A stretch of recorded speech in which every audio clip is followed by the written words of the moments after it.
Hello, it's Mark Pack with the latest Nevermind the Bar charts, but this time it's something completely different because I appeared on the excellent Spybrary podcast a little while back talking about my 5 favourite espionage novels. So, as a little variation from politics, of which I think we'll get more than enough this year, here it is, over to Shane and my choices. Do you love spy books, movies, and TV? Then the Spybrary podcast is for you. Since 2017, host Shane Whaley and Spybrary field agents around the world dispatch reviews and interviews with authors, historians, and fellow spy fans. We discuss everything from John le Carré, Len Dayton, Paul Vidic, Graham Greene, Mick Herron, Charles Cumming, Ben McIntyre, and many more. Spybrary is available on all good podcast apps and at spybrary.com. Hello and welcome to episode 220 of the Spybrary podcast. Delighted to bring you another Dead Drop 5. Today we are delighted to chat with Dr. Mark Pack. He is the president of the United Kingdom's Liberal Democrats. I'll add a note to that party for those of you who are not familiar with them in the show notes. He's also the author of Polling Unpacked, and he's a huge fan of spy novels. Welcome to Spybrary, Mark. Lovely to join you. Thank you for making clear the United Kingdom Liberal Democrats, because the Russian Liberal Democrats are a very different party. Even here in the US, Liberal Democrat is very different from your Liberal Democrat. You're very different from the Free Democrats. I don't know. Anyway, people can go and check that out in the show notes. But it's interesting, we talk a little bit about politics here, because I'm curious to know, why do you think it is that there's so many politicos that either enjoy reading spy fiction or, in fact, writing spy fiction? I was just looking at a copy of a book called Ralph, which was written by John Stonehouse, the former Labour cabinet minister who faked his own death in the 70s. And when he came back, he started writing spy novels. And I think it was Nigel West, another Politico, who said it was the worst spy novel ever written. So I've had that for some time. And of course, our recruiting sergeant here at Spybrary, otherwise known as the Sunday Times chief political commentator, Tim Shipman, is also, as we know from the Tim Shipman list of 125 authors ranked and his own Spybrary, that's just a very long-winded way of saying that lots of you politicians, politicos, like a bit of spy fiction, right? I guess there's an overlap in the thought that one can pull off brilliant results by really devious plotting. That, you can easily imagine, I don't know, say from The Thick of It, some of the characters such as Malcolm Tucker. Imagine he could fit in a Mick Herron novel, couldn't he? You could imagine Mick working that in. And I think there is that sense of manipulating people for a greater good, but it often going wrong, is a sort of bittersweet story that one can tell very often about espionage, but also very often about politics. The thing I find fascinating is that sometimes that sort of manipulation in politics is done in the aid of genuinely noble causes. The classic example would be Lyndon Johnson, former US president, who when he was US president used all sorts of devious trickery to get civil liberties legislation through the US political system. And this is, in a sense, the thing that spies often use to justify their dodgy behaviour, is there is a greater cause. So I can see the overlap. And of course, my own party, one of our former leaders, Paddy Ashdown, technically nobody has ever yet officially confirmed he was a spy, but he spent time working for the Foreign Office in Geneva. Draw your own conclusions. Yeah, so that's interesting. And in fact, it's funny you mentioned Paddy Ashdown, because he also wrote a spy book. I've got a book of his in the other room, Game of Spies, I think it's called, and haven't got to that one yet. Yeah, he's written one about the resistance to the Nazis, which is a really interesting read. I'd very much recommend it, particularly because you can get the audio version, which is narrated by Paddy, and he has a lovely voice for things like that. But it's one of the great things about audiobooks. I think that we will get to increasingly appreciate in years to come, the fact that you can hear a book narrated by somebody who's sadly no longer with us, and therefore you don't get to hear or see in other ways. Imagine in 50 or 100 years' time being able to hear the current generation of spy novels read often by the author themselves. So here's a question for you, right? This is unscripted. 100 years from now, what spy novel do you think people will be reading? Ooh, I think they will be reading the 5 that I'm about to pick on this episode. I think the 5 are so clearly the correct list. I can tell you're a fellow podcaster. I love the segue. Let's get to the meat of this episode, Shane. So I'm curious, what is your first pick? What are you going to ask your handler to stash away for you? Well, so I had to give this quite a lot of thought because I was thinking, could I sneak in some non-fiction? Because actually, if I can digress before I even get to the first answer, I was really tempted to pick actually Gordon Carrera's non-fiction book, Russians Amongst Us, which is about Russian sleeper agents in the US, because it has the most fascinating, detailed tradecraft descriptions I think I've come across in any of the non-fiction espionage books I've read.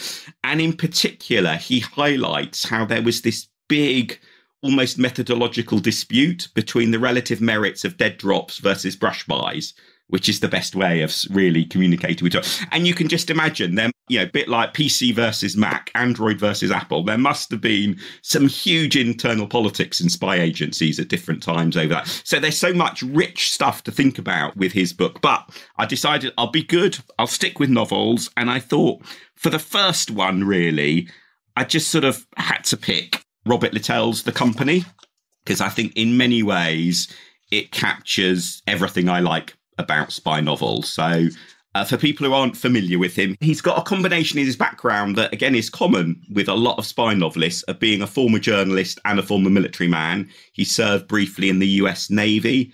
And when he was a journalist, he did things like interview Henry Kissinger and the like. So, you feel like he's got a bit of knowledge, although I don't think there are any stories about him having been a spy himself. But nonetheless, he's got a bit of sort of knowledge of.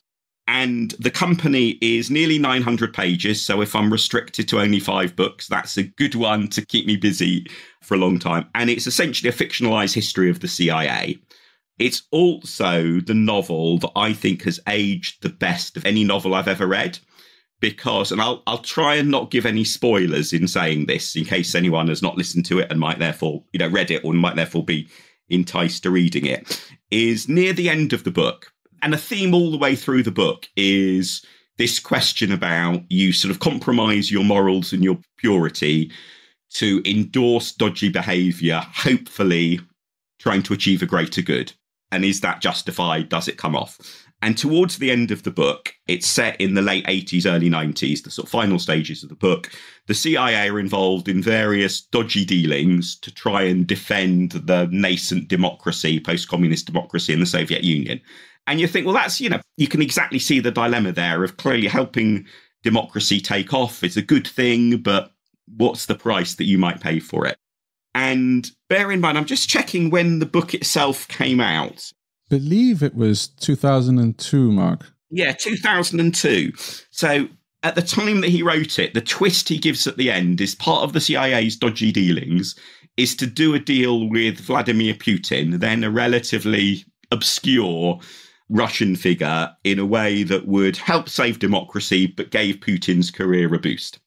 And this obviously, even at the time that he wrote it, was, meant to sort of show that trade-off.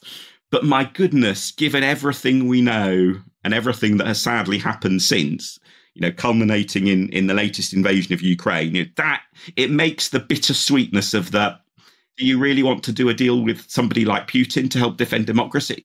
It makes that all the more poignant. So the other thing I love about the book is it's really cleverly, because it's based on historical events, but it's a fictional account. The main characters are all fictional. You basically know what the outcome is of most of the moments of drama. You know the Bear Pigs invasion is going to fail. You know the Russian tanks are going to roll into Hungary and so on. But running through it is this ongoing dispute over whether there was an undiscovered further Russian spy in the CIA nicknamed Sasha. And so that's a real genuine dispute. I'm sure amongst listeners there will be ardent believers both that Sasha existed and that Sasha didn't exist. And so that's a really clever way of doing something fictionalized and yet still leaving for the reader some real doubt as to whether or not, in this case, the Sasha who's a suspect in the book is going to turn out to be guilty or not. So lots of fun things. Actually, I've just thought of another thing I really like about the book. I promise this is the last thing for our pause for breath, which is, I think, for my money, it has the closest to a scene that really nails what to my mind, must be one of the most emotionally devastating things about discovering there has been a mole or a traitor in a secret service, which is that if you've worked closely or worked underneath someone who turns out to be a mole, when you realise you have that moment of revelation that everything you've done in your career has either been betrayed or thought too insignificant to be worth betraying. And that sense of that everything you've done has either failed or been pointless must be a horrible moment of betrayal. And I think most actually fiction novels that have that sort of moment in it, to my mind, slightly gloss over how soul-destroying it must be to have your whole life up to that point suddenly feel worthless. And I think The Company does the best, I think, and around the fictionalized version of James Jesus Angleton and, you know, from what we know of the real James Jesus Angleton, is that it is discovering that Philby, who had been a close friend of his and who had probably been indiscreet with over lots of drunken lunches, discovery that Philby had been a Soviet spy was probably what tipped James Jesus Angleton into that path of paranoia and all the controversy that flows from that. So yeah, loads of stuff to enjoy about the book itself, but it also does that sparking of thoughts about all sorts of other things to keep your mind churning even when you put down the book after reading the last page. It's interesting, you mentioned audiobooks a few moments ago, and I actually listened to The Company because it was on my bookshelf, and I'm like, okay, it's like ready to go for a long run. You keep looking at it and say, okay, gotta psych myself up for it. I'm very impressed if you can keep running for long enough to listen to the audiobook, because it's a mammoth audiobook, isn't it? That'll be the goal. Scott Brick narrated it, and Scott's been on Spybrary. He's a wonderful narrator, and he got into character, different voice for each of those characters. So for me, listening to it, I think it was something like 35 hours. I can't quite remember. That was a long one. I mean, it's 900 pages, so it must be more than a day's worth. Wasn't quite as long as listeners Tim Shipman's All Out War, but that's another. I think that was 40 hours plus. But no, and I grew to love the characters, and I think you're right. Like, you know where it's going. You know about Bay of Pigs in the same way that Day of the Jackal, de Gaulle survives, but you're still really interested in, well, what's going to happen here? And I was actually really sad when the book ended because I felt like these people had become my friends because I'd spent so long with them. And I also really like again, trying to avoid spoilers in how I phrase this, the ambiguity of the death near the end. To me, reading it, it seems pretty clear what happened, but I know other readers take a different view on this. And I like the fact, again, there are a few clues, and it doesn't feel like he's deliberately playing games with us by leaving something ambiguous. It rather feels like he's told the story as somebody would see it, and we've got the clues, and it's up to us to decide which of the two stories around the death we think is the right one, which I think, again, just makes for a very satisfying ending, I think. Absolutely. And for me, The Company is a spy book that I would read again. And there's not many that I would have, because doing this job, I don't have a lot of time to reread spy novels, but that is one I could see myself in the future at some point in my rocking chair with a glass of whiskey by the fire when I'm retired, maybe, if I can ever afford to retire and read The Company and many others. So excellent choice. And of course, being 900 pages, just what you want when you're behind the curtain, so to speak. A lot of lonely nights in East Berlin. So what would your second pick be? So my second is the most straightforward, as it were. It's got to be John le Carré. But I was thinking, as I said, what makes for a good set of five? Well, with Robert Littell, we've got the volume, the length, the words to keep me busy. With le Carré, as best I can remember, he was my first proper entrance into spy fiction. I say proper to rile up listeners by saying I had actually read some Ian Fleming James Bond books before, but we all know James Bond isn't really an undercover spy. So le Carré was my entry into spy fiction. But particularly what I remember is the Richard Burton movie and of the spy who came in from the cold, and Alec Guinness in the, portraying Smiley in the amazing TV adaptation. So oddly, in many ways, my introduction to spy fiction, although it was technically stories written by le Carré, was really as much Richard Burton and Alec Guinness as it was John le Carré. And I always find that fascinating because I really like listening to audiobooks as well, how often my experience of a book is so different from the novelist, because in between the novelist and me is the narrator. And there's another novelist who wrote a series, sadly, he passed away recently, a great series of detective novels called Christopher Fowler. And I listened to them all on audiobook. And I remember once saying to him how brilliant I thought his narrator was for the audiobooks and how lucky he was to have such a great narrator.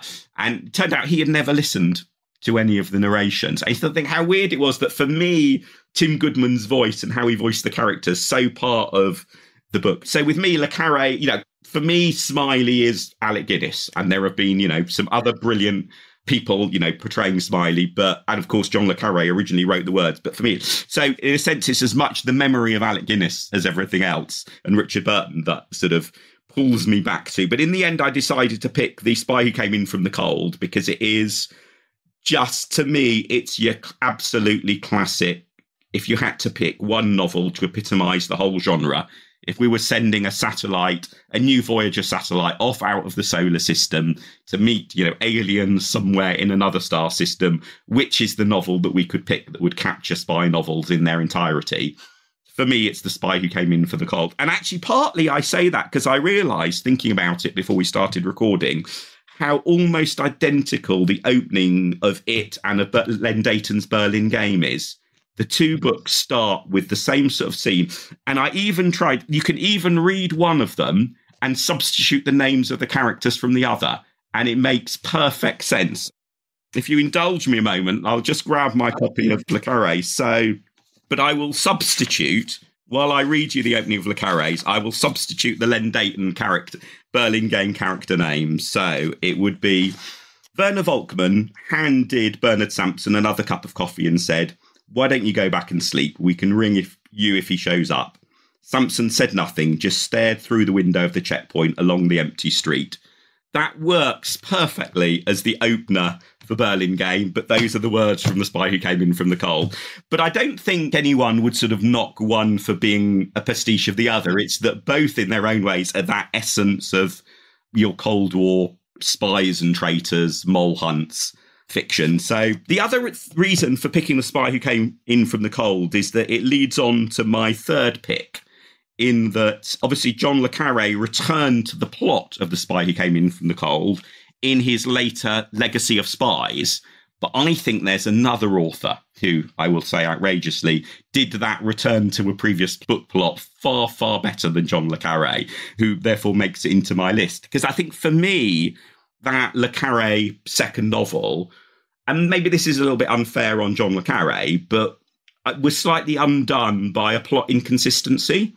Because when I was reading, so when the Legacy of Spies came out, I thought, well, I'll first reread A Spy Who Came In From the Cold. So I've got all the plot details fresh in my mind to really appreciate how, Legacy revisits the same plot. And because of that, and I think trying to remember this right, there's a moment in Legacy of Spies where you discover that Munt first visited the UK sooner than you're told that he did it in The Spy Who Came In For the Cold. And for me, that was a moment of revelation, because it was, my goodness, if Munt was in the country then, and therefore that means Smiley's not telling the truth.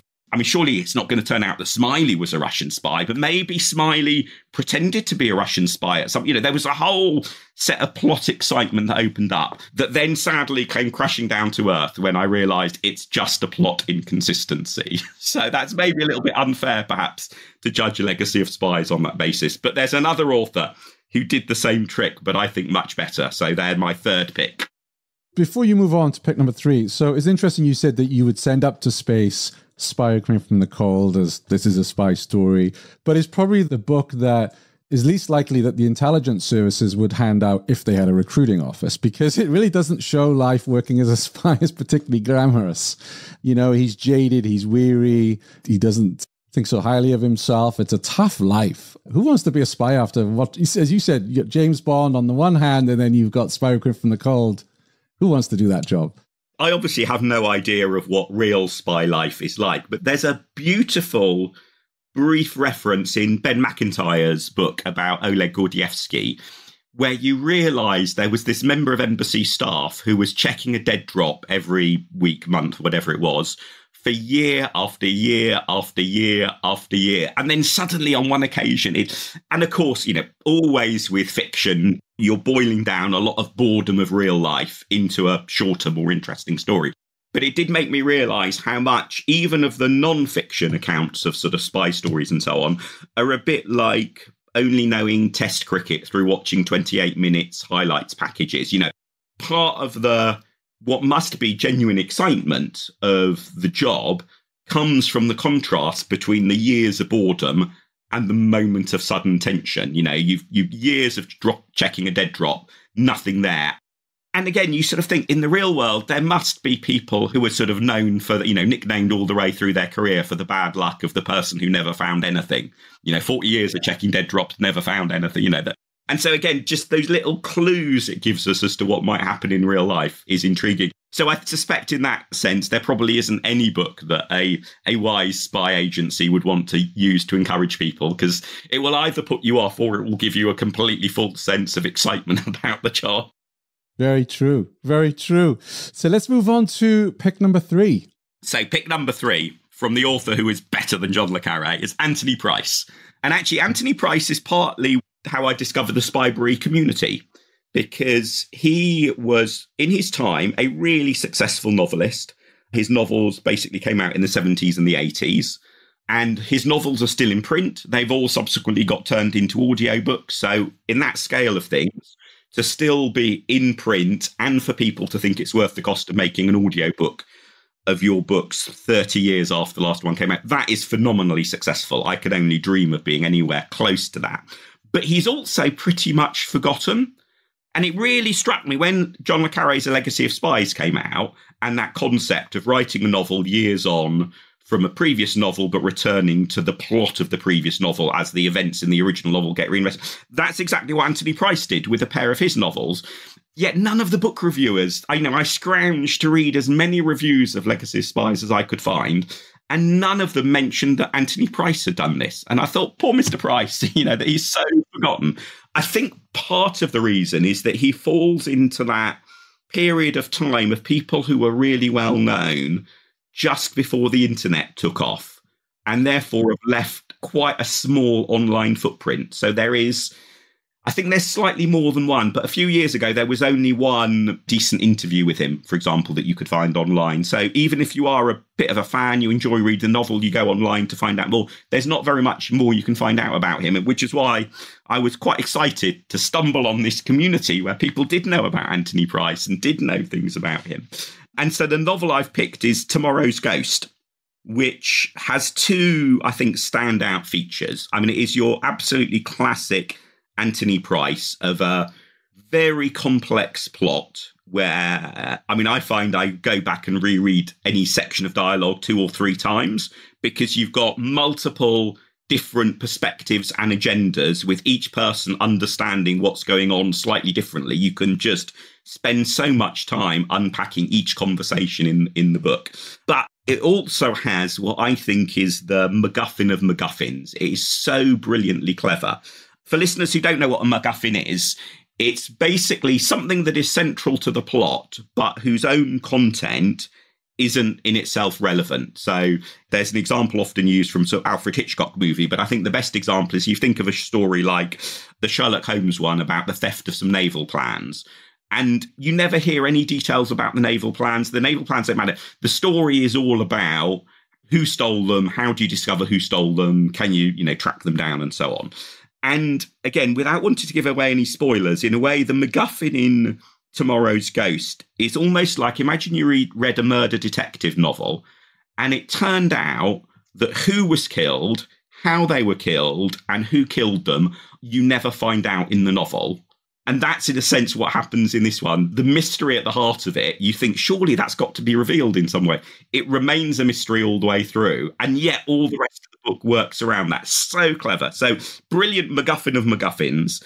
And also, it's the setup for Anthony Price's equivalent of Legacy of A Prospect of Vengeance, which he likewise wrote quite a few years later, and has some people going back to investigate the circumstances of a death that happens in Tomorrow's Ghost. So a really fun Really fun pair of books. And yeah, I would really recommend, I think, anyone who's not tried an Anti-Price book, definitely give it a try, because I think he's still... Tim Chipman did put him in his top 20, didn't he, as I recall? Yes, he did. Even that was a disgracefully low rating.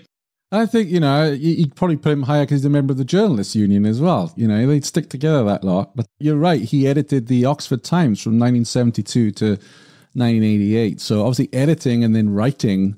And you wonder if writing is just a form of escape, writing fiction for him. Yeah, I mean, if you're a newspaper editor, I would have thought at the end of the day, you want to escape from people's words. But he was also an army captain for 2-3 years. I think it was a relatively brief military career. So again, like with several spy novelists, a combination of espionage, the interest in espionage often seems to flow from a mix of journalism and military background. He also, I only had one exchange with him, but seems to have been an absolutely lovely man. I can't remember quite what triggered me to do it, but one day I thought, you know what, I should really write him a fan letter saying how much I'd loved reading his books over the years. So I managed to track down someone who had interviewed him and said, look, if I write you a letter, would you mind passing it on? And I got this lovely reply back from him. Sadly, he died a couple of years after that, so I'm glad I got round to doing that. But again, I think it's something that it's easy to underestimate if you've never, say, been an author yourself, is actually, even for quite successful authors, how rare it is to get any fan mail. So yeah, I always try, if I've really enjoyed a book, to find one way or another of saying something nice to the author, whether it's just, a tweet or writing them a letter, depending. But yeah, Price is definitely highly recommended. I did the same with Brian Fremantle, Charlie Muffin series author, and he sent me a lovely email back. And he's knocking on in age. And that's the thing, a lot of the spy writers, you mentioned Le Carre, unfortunately we lost Le Carre, and Len Dayton's hanging on in there into his 90s. But, that generation of writers, it's hard to bring them on a podcast of a conversation because, they're knocking on in years. Yeah.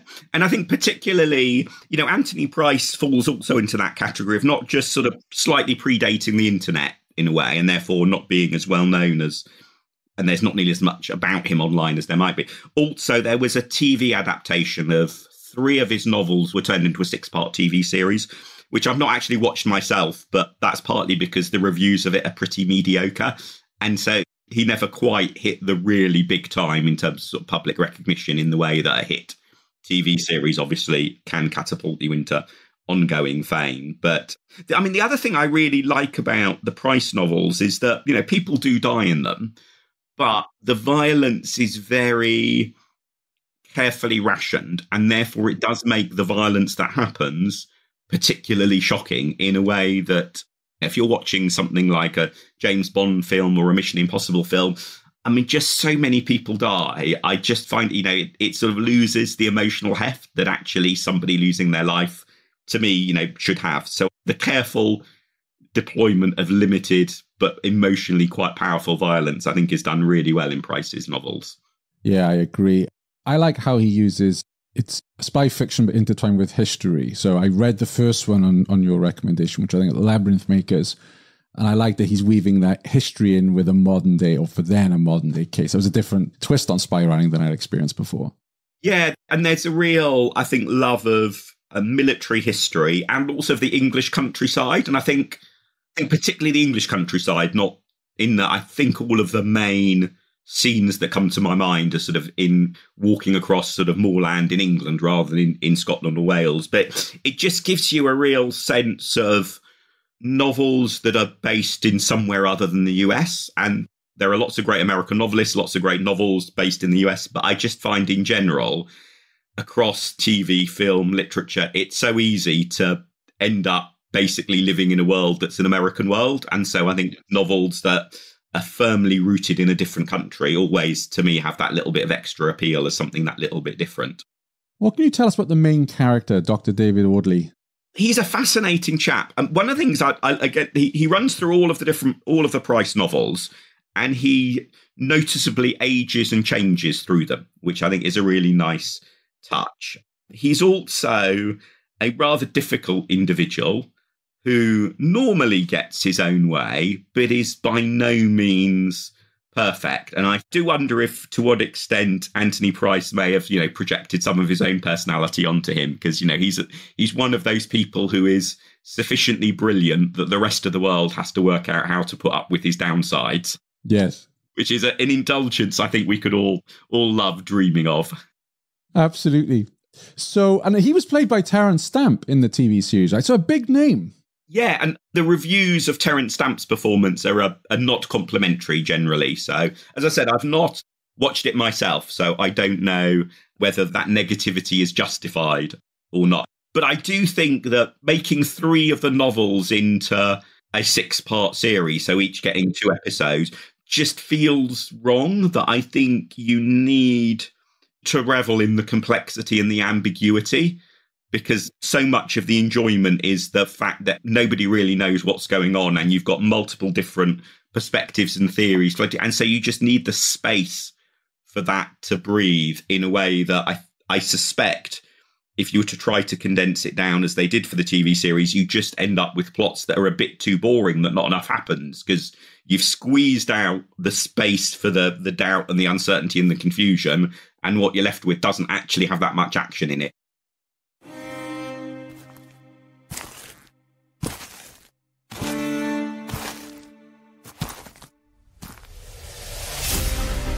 Are you on the hunt for your next thrilling spy read? Look no further. Spybrary contributor and Sunday Times chief political commentator Tim Shipman has curated a list of his top 125 spy authors ranked. With Tim's vast experience and expertise in politics and spy thrillers, you can trust his judgment on the best spy authors of all time. This list includes both classic and modern writers, making it the ultimate guide for any spy fan. But wait, there's more. Tim also recommends which book to try first from each author, and he shares his favourite book from each of them too, so you can dive right into the best of the best.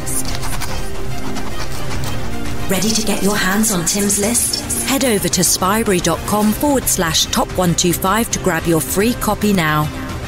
Don't miss out on the ultimate spy reading list. Visit spybrary.com/top125 today. It's interesting you mentioned Tim's list and then your post on the Spybrary community. I was aware of Anthony Price, but hadn't read any. So that's another big plus of our community. I've discovered so many writers, and I think Ted Albury is one that I just wasn't aware of when I was growing up. And he's written a lot of spy books.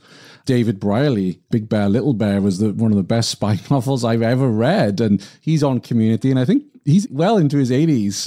And it was great to chat to him on this podcast. Oh, that must be so lovely for the fact that there is such a group of fans now of Big Bear, Little Bear. You know, the way it keeps on cropping up with people saying, oh, and now I've read it as well.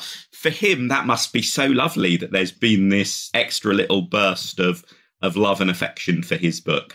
But actually, that will bring us neatly to the next author, because my next author I had not heard of at all until the Spybrary community pointed them my way, because I was thinking that I'd sort of gone for 3 novels by men, and the 5th one is a novel by a man. I thought I should just push myself a bit and see if, is there a novel by a woman that I could include? And maybe just explain that a little bit, because I guess sometimes you see that in the Spybrary Facebook group when issues around sort of gender balance and so on come up, that people sometimes say we should just concentrate on the best. And one of the things I've learned from politics is that actually, if you're, say, got 5 candidates and they're all men, even if you think you're getting the best, actually the chances are, if you force yourself to try and find a woman, you will actually end up with a better overall mix. That the best and the most obvious who most readily come to mind are not the same. And so I thought, let's make myself work a bit harder, think about, can I find a film? So I had a look at Tim Shipman's list, and my first attempt was a bit of a failure, I'll confess. So I tried Sarah Gainham's book, The Cold Dark Night, and I thought this is going to be great because Sarah Gainham comes up high on Tim's list, so clearly, major mark in her favour. And one of the characters in the book is a really unpleasant chap who is closely based on her divorced first husband. So again, you think, oh, well, this is quite fun. Extra little spice reading about that. And it's based around a conference in Berlin. So it's got your classic Berlin backdrop, but also journalists feature heavily in it. And the fact that Tim thought it was a good account of journalists made me think, oh, well, this will be really interesting, because quite interested in journalism as well. However, it just did not work for me. And I counted it. There are 8 characters introduced in the first 4 pages, and most of them are journalists. I felt like I was on the back foot from page 2. I was struggling. So it is really good, very evocative picture of Berlin that it paints. But for me, it was just undone by, at one point, a dead body is found, and then the people who find it abandon it to go and eat dinner instead, in a way that it just didn't work for me. And I sort of, all the way through to the end, I sort of had at the back of my mind, is there some twist? But the other thing that actually struck me, which was I was quite surprised by, because clearly Sarah Gainham was a pioneering female espionage novelist, very successful in her own right, so clearly very admirable person and knew what she was about. I don't know what else she got up to in her life. Maybe one has to caveat that about other things, but certainly in terms of as an author, really impressive. And yet the depiction of women in the book is really sexist. And again, I did a bit of a double take. I thought, look, am I just being unfair here? And so I went back and looked at what's the first thing you get told about each of the characters, each of the many, many, many characters you get introduced to. And it's really striking how with men, you'll get straight into some dialogue, and with women, you'll get some description of their body parts.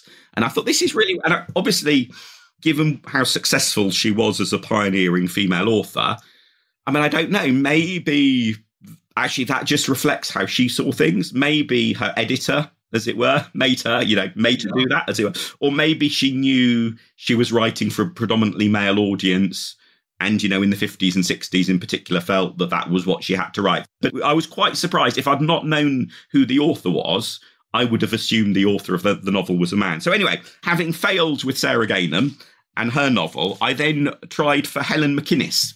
And I think I hit gold dust with this. Really enjoyed. I read her first novel, which is Above Suspicion. And so that's definitely my pick. And it's almost like an Alfred Hitchcock sort of plot turned into novel form, because it's basically 2 innocents, man and a woman, 2 innocents abroad, bumbling around as amateurs, saving the world, meeting mysterious strangers on dramatic train journeys, traveling around Europe. It really feels like it could be a Hitchcock movie. But again, it has a few other angles to it that really caught my eye. So it was published in 1941, whilst the Second World War was on, but is quite complimentary about quite a few Germans. It definitely draws a distinction between good Germans and Nazis. And that's the sort of thing that's very much a feature of 50s and 60s fiction, war movies, especially your classic sort of war movies that would be on Sunday on ITV on a bank holiday weekend back when there were only 3 or 4 TV channels, And part of that I had always thought was almost a political necessity after the Second World War of saying, well, if we're going to have any form of West German government, any form of West German military, you almost have to somehow create this idea of good Germans separate from Nazis. But I was really struck how strongly that comes through, even in a novel published during the Second World War. It's also just, I think, cracking good plot. It's a relatively straightforward plot. You've got the 2 characters. You basically follow them all the way through. There are some good twists and turns along the way, but given a bit of added spice by the fact that her husband worked for MI6, and you sort of say you feel like, well, maybe some of the detail, has got her. And certainly one of her later novels, well, in fact, 2 of her other novels, Assignment in Brittany, was apparently used as a manual to help train spies. And one of her others had so much detail about the Polish underground that there were lots of rumours that maybe a husband had passed her some genuine information that she made use of in it. So that always gives it a bit of extra spice, I think, if there's a bit of overlap between the real world and a novel. And the brilliant thing about her novel is it's also available as an audiobook. And I think all of her novels are in print and available. So I fear that many months of the rest of my lives are now going to be handed over to Helen McInnes.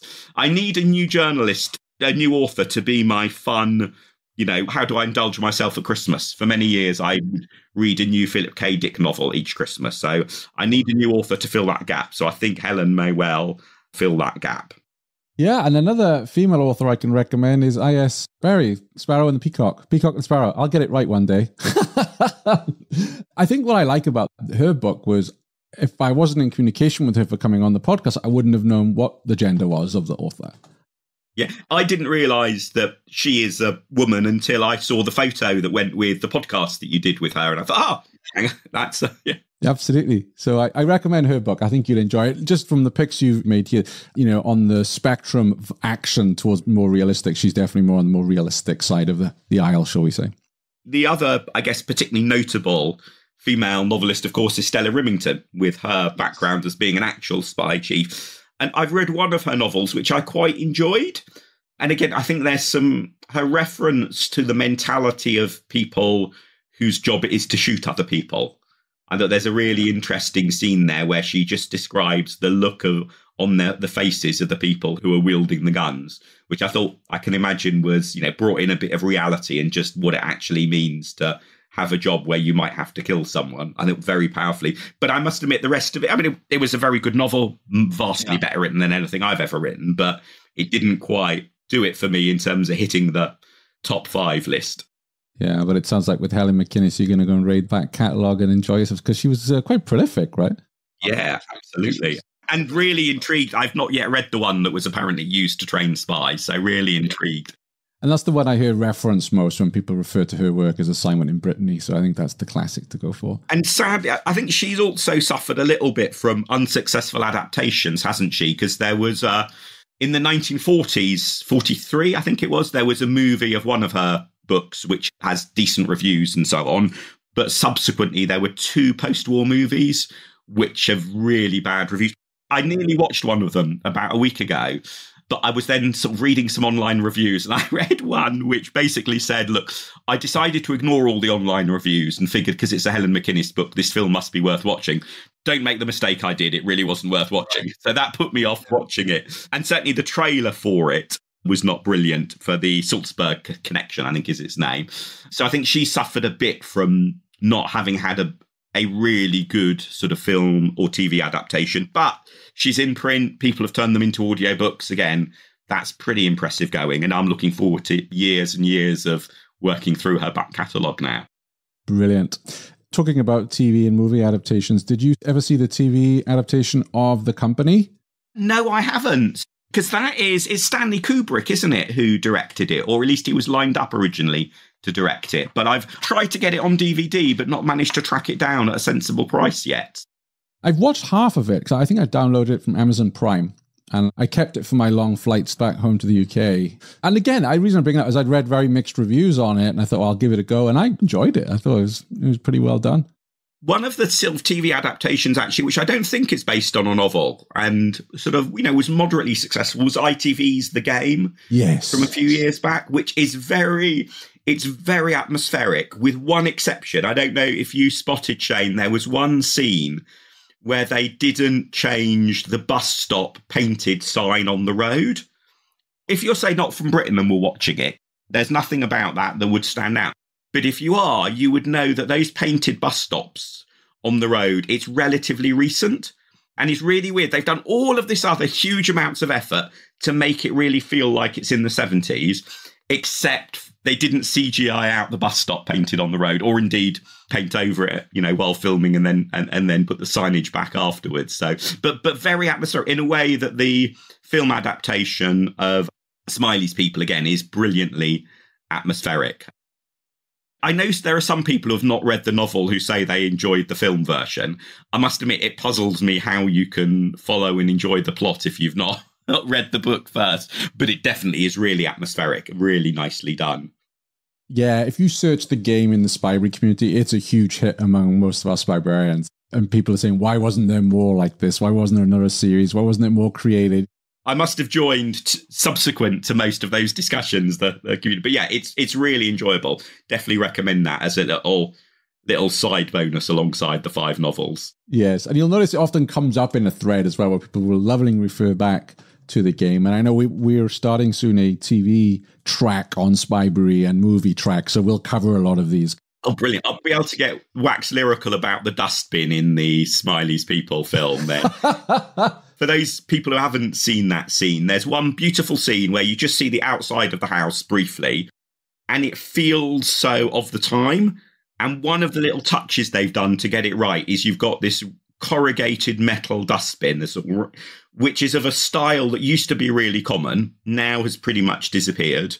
And it's just at the edge of the shot, but it just gives you that immediate sense of, oh, I recognise that. This takes me back to the right decade. Very, very smart. Very clever. Yeah, we will definitely start those TV series roundtables soon. What's your next pick, Mark? My final pick is back to Robert Littell, and I've picked The Defection of A.J. Lewinter, which is actually his second novel, but it's the one that really made his name. And the thing that I love about it is the plotting is so clever that it's the story of Mr. A.J. Lewinter, who defects from the US to the Russians. And it tells you the story of both sides investigating the defection. Because the US are investigating why did he defect, and the Russians are investigating is he a genuine defector. But of course, if he was a plant, the US would be investigating anyway for show to make it look like he was genuine in case there was another Russian spy who, you know. So the fact that you hear both sides of the story at the same time still leaves you in doubt as to whether he was a genuine defector or not. So it's a really clever constructed plot. It also does what, say, Len Deighton does in his trilogy of trilogies with Bernard Sampson so nicely, of you've got particular facts or events which are open to multiple interpretations. And so you can argue over, well, because X happened, does that mean this is true or does that mean that's true? And so that sense of multiple incompatible bits of evidence and 3 bits of evidence point one way, 2 point another way, another 4 are ambiguous, and you could argue either way. What on earth am I meant to make of this on balance all in all? Really, really cleverly done.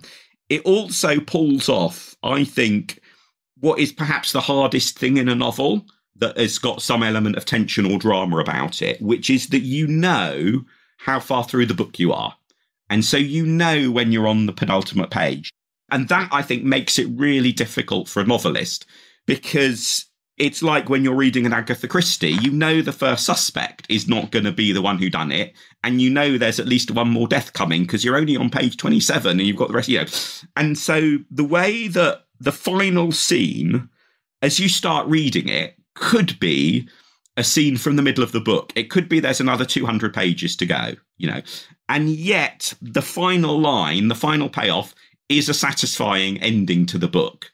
Whilst also, it's not like you know that earlier things are not going to be clear. It just fits so beautifully. The only other sort of novel I can think of that pulls that off so well, at the start of the last page, it doesn't feel like it's the last page of the book, but you don't know how it's going to end. And the way it ends feels natural and not rushed. And also the way there's a twist, but it flows naturally from the rest of the book. So it doesn't feel like you've had a fast one pulled on your last moment. There's actually another spy novel, Graham Greene's The Human Factor, which I was tempted to pick, partly because of my love of chocolate and the way Maltesers feature in The Human Factor as this luxury chocolate of the time. It's quite fun.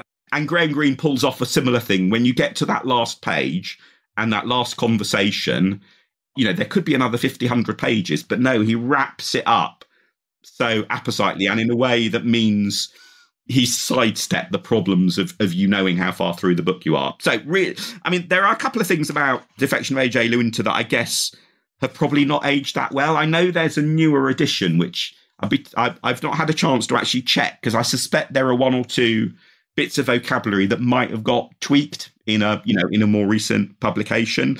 And it is very much of the world where when there's a moment of stress, men drink whiskey and women have to take sedatives. You know, that definitely is a little bit sort of dated in that respect.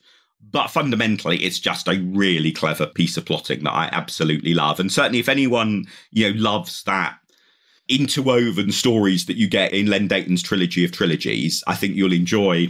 It's quite a slim novel, but as a much shorter fix of the same fun. Yeah, I'm going to have to kick that up my TBR list, because I recently bought Littell's Young Philby and I was going to get onto that. But now I'm really intrigued by The Defection of A.J. Lewinter. And that came out in 1973, I believe. So right in the middle of the Cold War. Yeah, and it's even, again, trying to phrase this in a way that doesn't give any plot spoilers, but you can imagine if we had both read it There's a scene early in the book where some people in the US are arguing over different bits of evidence and contradictory indications from them.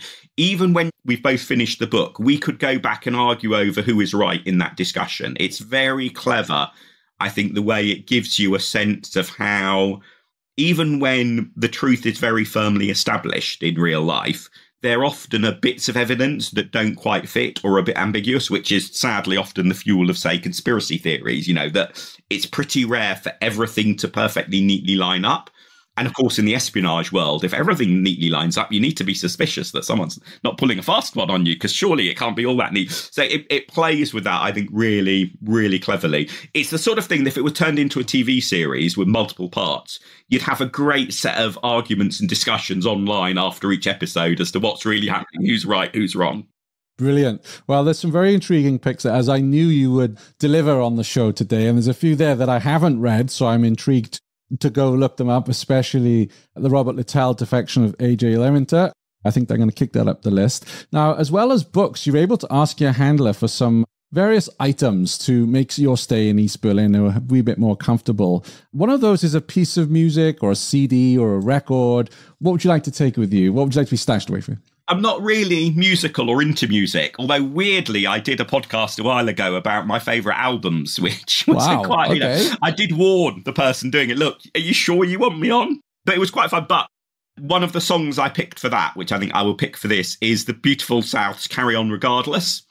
And partly because it's a fun song, I love the song, the music video that went with it is a great music video, but also because I think I fundamentally have a different take on the lyrics from the intended take. So it's intended as a sort of bitter lament about people's stupidity and they just carry on regardless.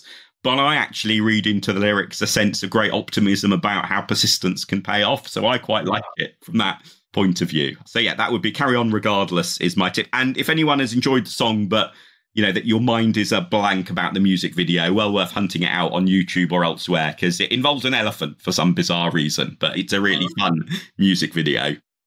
We'll try and add a link to that in the show notes. What about booze? What about some alcohol? What would you like stashed away for you? For me, it's caffeine-free Pepsi Max. I'm not a great alcohol drinker, but I drink far more caffeine-free Pepsi Max than I should do. So that's definitely, and I think, in the communist era, that was definitely would have been a Western luxury. I hope that can count as equivalent to. They had their own version of Coca-Cola, but from what I hear from my friends who grew up in the former GDR, it wasn't great. So. There's also, or was at least, a Polish Polar Cola. That's right, which I remember before going to a quiz night, I picked up a big bottle of Polar Cola from a local supermarket. This was in London. It wasn't, I was in Warsaw or something. And the rest of the quiz team were not pleased with me because it did not taste the best. Could you not brought something better? This is. So yeah, if you ever see some Polar Cola, avoid would be my. Avoid it. What about a luxury item? Anything you'd like to have stashed away? I mean, I mentioned my sort of love of Len Deighton. I've not picked a Len Deighton novel. So I am rather cheekily, because I think at least one of your previous guests has gone for a similar luxury, but I'm going to pick an iPad classic click wheel, because they were just beautifully designed, loaded to the gunnels with audio versions of Len Deighton novels, in particular his trilogy of trilogies and Winter as well. So I could gorge on them endlessly, because they are the sort of novels that, because of the interrelated nature of the plots, you sort of want to be able to savour again and again. And once you've got to the end, as it were, you can start again at the beginning and enjoy all the more the cleverness of so much of what he did. And the click wheel was just a brilliant invention of here is a lovely way of being able to move around stuff on a small electronic device. So yeah, an iPad click wheel stuffed full of Len Deighton. Yeah, that's a great selection. I was looking at my copy of Berlin Game the other day and I thought, and I wouldn't mind a reread. And I thought, if I do that, I'm going to read all 10 because I will not be able to just read the one. And I don't have time to read 10 as I am at some point. And now, of course, if you do that, you're going to have to read that and The Spy Who Came In From the Cold in parallel to see at what point the scene breaks down. Well, I want to read the whole Smiley series in one go as well and just enjoy it as a series with the Legacy of Spies at the end. And actually, it's the second one in the trilogy, isn't it? The one set in Hong Kong, which, for understandable reasons, got skipped in the BBC TV adaptation. And It seems like the film version is probably not going to appear as a sequel to the relatively recent film as well. And I guess it's understandable because it's so firmly set in Hong Kong that it would be hard to film without being able to do stuff on site, and therefore all of the extra cost and so on that comes from that. But the back tracing elements of that plot of trying to work backwards as to what might have been betrayed, but what you can figure out the other side knows from what has been betrayed. Again, there's some really clever, ingenious plotting around the back tracing sections, which is, really enjoyable if that's the sort of plotting that you like. Absolutely. You can call upon any spy, either from the real world or in fiction, to exfiltrate you if needed. Who are you going to call, Mark? Well, you see, the question is, do I want to pick a spy who's actually going to be successful or a spy that I would really like to talk to? Well, yeah, I tell you what, I'll give you both options. Why don't we do that? Because for safety's sake, one has to pick James Bond, obviously, because he always saves the day, except for the one novel, where his wife sadly dies. But other than that, he always saves the day. So James Bond for sort of safety's sake. But I think, in terms of who I would most like to talk with, I think it would have to be David Audley from the Anthony Price novels, because of the way he ages through the books and the way I sort of first, I guess, read the first one sort of when I was a teenager and then worked through them, that he sort of aged with me as, there are different periods of your life when getting older doesn't feel like it makes that much difference. But then other periods where absolutely 5 years, one way or another, makes a really big difference. So given that, in a way, I sort of grew up with him, it would be quite fun to be able to. And he would, well, actually, I don't know, would Audley actually get me to safety? I fear that he might pull some trick for the attempted greater good that may result in me being the poignant death in the novel. So definitely James Bond if I actually want to live. Well, I love the David Audley discussion. Maybe we should post that up when this episode is aired on our Spybrary community, which everyone can find at spybrary.com/community. And it'd be interesting to have that discussion. Will David Audley get you out of East Berlin? If you could only grab one of these books, which one would you grab? Probably it would have to be The Company, just because it's the longest and therefore the maximum volume of entertainment from it. Although the cleverness of the plotting in A.J. Le Winter and the ambiguity around the evidence and so on would give me plenty of material. But I think on balance, because also the other thing about The Company is because it runs through so much of history, of, genuine history, is it's not a bad basic history of the Cold War either. So I think it would be The Company I would pick. But I don't know. Should it not be an Anthony Price? And how can none of them be Len Dayton? But that's the problem with the five. That's the problem with only having five, isn't it?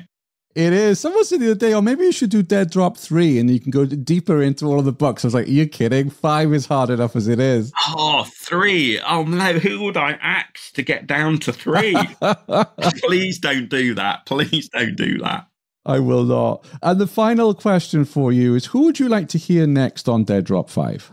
It would be mean of me to pick a dead person, because that would be a little hard for you to pull off. Although Anthony Price would be fascinating, given as a newspaper editor, he will have also overseen all sorts of book reviews over the years. So his insights would have been absolutely fascinating. But I believe Robert Littell is still with us, isn't he? He was certainly alive when I last looked. And I think given his own life, including, as I think I mentioned, as a journalist, getting gigs like interviewing Henry Kissinger, I think Littell's insight, and in particular, I wonder what he fundamentally thinks about the CIA, whether he thinks the CIA is a net force for good or not, because I think in his novels, it's pretty unclear. But I think there isn't quite the sort of the anger about the CIA failures that I think I would expect to come through if that was fundamentally his view. But, you by no means would read some of his novels and come away and think everything they do is wonderful. So I think he would be quite a fascinating character. I also think that as an American who has spent much of his life living in France, he's got quite an interesting international perspective on things as well. He also has some fantastic stories that I've read in interviews with him, including a great story about Errol Flynn. So if you were able to tease that story out of him again, I'm sure he could tell it himself far better than I could retell it. So I won't give any spoilers for what he says. Excellent. Well, if anyone listening here knows Robert's agent or next door neighbor or anyone who knows him, get in touch with us at Spybrary, and we'd love to have him on the show. Well, Dr. Mark Pack, thoroughly enjoyed talking to you about your favorite spy books. It's been great fun. Thank you. Been a lot of fun. Thank you for coming on. I appreciate, you're very busy in what you do. And I know there's a lot of Spybrarians out there now that are either cheering your selections or heading to their local bookshop to see if they can track it down. So thank you very much for joining us. I feel I should apologise to anyone who I've added books to your to-read list, because I know how deadening that can feel. Oh no, that sounded so great, but I've already got too many. So apologies to anyone who's now wondering how they can get more hours in their day to do more reading. But it's been really enjoyable. Thank you for making me sit down and reread some books. I've really enjoyed doing that, Shane. Thank you very much.